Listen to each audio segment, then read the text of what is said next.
സംസ്ഥാന സർക്കാരിന്റെ ഭാഗമായിക്കൊണ്ട് എല്ലാ ഏകോപനങ്ങളും കൃത്യമായി തന്നെ കാര്യക്ഷമമായി തന്നെ മുന്നോട്ട് പോകുന്ന സാഹചര്യം തന്നെയാണുള്ളത്. അവിടെ ഒരുക്കങ്ങളൊക്കെ നടന്നുകൊണ്ടിരിക്കുന്ന കാഴ്ചകളാണ് നമ്മൾ കണ്ടത്.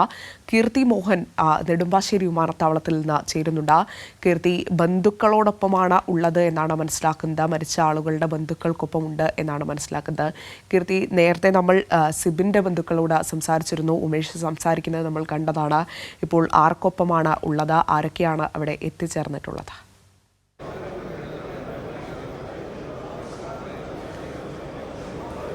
അഞ്ജന, എന്തായാലും ഇവിടുത്തെ ക്രമീകരണങ്ങളൊക്കെ ഇപ്പോൾ പുരോഗമിച്ചു വരികയാണ്. ആ മൃതദേഹങ്ങൾ 31 മൃതദേഹങ്ങളാണ് നെടുമ്പാശ്ശേരി വിമാനത്താവളത്തിൽ എത്തിക്കുന്നത്. അതിനു വേണ്ടിയിട്ടുള്ള ക്രമീകരണങ്ങൾ ഇവിടെ പൂർത്തിയായിക്കൊണ്ടിരിക്കുകയാണ്. ജില്ലാ കളക്ടർ NS ഉമേഷിൻ്റെ നേതൃത്വത്തിൽ ഇവിടെ പരിശോധനകളും മറ്റ് ഒരുക്കങ്ങളെല്ലാം തന്നെ വിലയിരുത്തുന്നുണ്ട്. നമുക്ക് അത് ദൃശ്യങ്ങളിൽ തന്നെ കാണാൻ സാധിക്കും.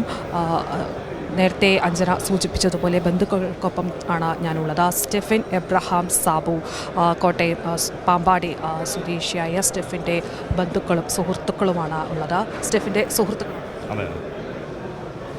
സ്റ്റെഫിൻ എത്ര നാളായി കുവൈറ്റ്? 5 വർഷമായിട്ട് കുവൈറ്റിൽ വർക്ക് ചെയ്യുക. എങ്ങനെയാണ് ഇനി സംസ്കാര ചടങ്ങുകൾ? സംസ്കാരം നമ്മളിവിടുന്ന് ബോഡി നേരെ കോട്ടയം മന്ദിരം ഹോസ്പിറ്റലിലെ മോർച്ചറിയിൽ കൊണ്ടുവച്ച് തിങ്കളാഴ്ച രാവിലെ അവിടുന്ന് 7 മണിക്ക് ബോഡി എടുത്ത് വീട്ടിൽ കൊണ്ടുവന്ന് പാമ്പാടിയിൽ തന്നെയുള്ള GMD ഓഡിറ്റോറിയത്തിൽ 9 മണി മുതൽ പൊതുദർശനത്തിന് വെച്ച് 4 മണിയാകുമ്പോൾ IPC പാമ്പാടി ബദേൽ ചർച്ചിൻ്റെ അണ്ടറിൽ 9-ാം മൈലിലുള്ള സെമിത്തേരിയിൽ അടക്കം ചെയ്യും. അങ്ങനെയാണ് നിലവിൽ കാര്യങ്ങൾ ക്രമീകരിച്ചിരിക്കുന്നത്. സ്റ്റെഫിൻ്റെ കുടുംബ പശ്ചാത്തലമൊക്കെ സ്റ്റെഫിൻ്റെ 2 അനിയന്മാരാണ് ഉള്ളത്. ഒന്ന് ഫെബിൻ സ്റ്റെഫിൻ്റെ കൂടെ കുവൈറ്റിലുണ്ടായിരുന്നു. ഫെബിന് നാളെ വരത്തുള്ളൂ. ടിക്കറ്റ് കിട്ടിയിട്ടില്ല.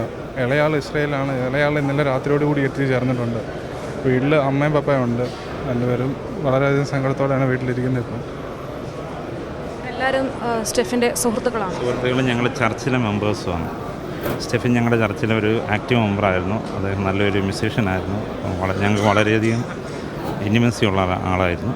നഷ്ടപ്പെടുത്തി വളരെയധികം ദുഃഖം ഞങ്ങൾക്കുണ്ട്. ഈ ഒരു സാഹചര്യത്തിൽ ഞങ്ങളുടെ ചർച്ചിലുള്ള ആളുകളെല്ലാം തന്നെ ഇവിടെ മിക്കവാറും ആളുകൾ തന്നെ ഇവിടെ എത്തിച്ചേർന്നിട്ടുണ്ട്. അഞ്ജന, ഈ സ്റ്റെഫിനുമായി ഏറെ ആത്മബന്ധമുള്ള സുഹൃത്തുക്കളും പള്ളിയിലുള്ള മറ്റ് അംഗങ്ങളുമാണ് ഇവിടെ എത്തിച്ചേർന്നിരിക്കുന്നത്. മൃതദേഹം ഏറ്റുവാങ്ങാൻ അങ്ങനെ ഓരോരുത്തരുടെയും ബന്ധുക്കളും അവരുടെ സുഹൃത്തുക്കളും ഉറ്റ സുഹൃത്തുക്കൾ എത്തിയിട്ടുണ്ട് മൃതദേഹം ഏറ്റുവാങ്ങാനായി. സംസ്കാര ചടങ്ങുകൾ പിന്നീടായിരിക്കും നടക്കുക.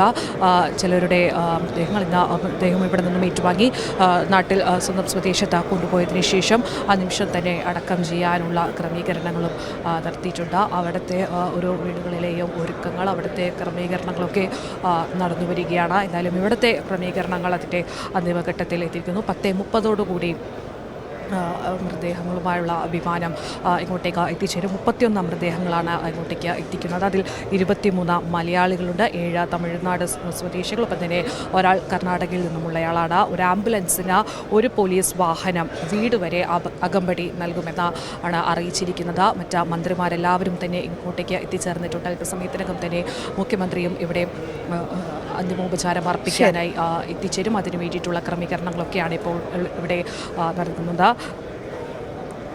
ശരി, കീർത്തിയാണ് വിവരങ്ങൾ നൽകിക്കൊണ്ടിരിക്കുന്നത്. കീർത്തി, നേരത്തെ സംസാരിച്ചത് സ്റ്റെഫിൻ്റെ, കോട്ടയം പാമ്പാടി സ്വദേശിയായുള്ള സ്റ്റെഫിൻ്റെ സുഹൃത്തുക്കളോടും അതോടൊപ്പം തന്നെ ബന്ധുക്കളോടും പള്ളിയിൽ നിന്നുള്ള ആളുകളോടുമാണ്.